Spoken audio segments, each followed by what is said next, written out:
Follicles అన్ని fibrose అయిపోయాయి and there is no chance of hair growth in certain areas. అక్కడ ఏం చేయాలి అంటే మనం hair transplant, follicular unit extraction, FUE అనేది it's the latest way of doing hair transplant.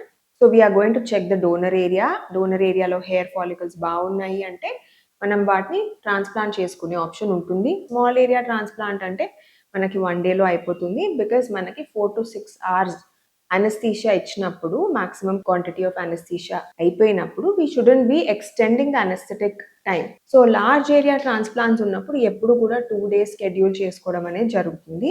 And small area transplant ఉన్నప్పుడు 1 డేలో will be able to finish it. So ఈ follicular fibrosis ఉండే పేషెంట్స్కి best option is to go with a transplant. Even ఫీమేల్స్కి కూడా frontal ఫైబ్రోజింగ్ alopecia అంటే మనం చాలా మందికి చూసుంటాం ఈ ఏరియాలో ట్రయాంగులర్ షేప్లో లేదంటే లీనియర్ షేప్లో విమెన్కి హెయిర్ థిన్నింగ్ బాగా అయిపోయి ఉంటుంది. వీళ్ళు ఎటువంటి లోషన్స్ అప్లై చేసుకున్నా లేదంటే మినాక్సిడిలో, ఫినాస్టరైడో, even the higher degree lotions apply చేసుకున్నా కూడా హెయిర్ థిక్నెస్ అనేది రాదు. సో ఇలాంటి ఫీమేల్ పేషెంట్స్లో కూడా హెయిర్ ట్రాన్స్ప్లాంట్ చేసుకోవడం అనేది it's very very essential component.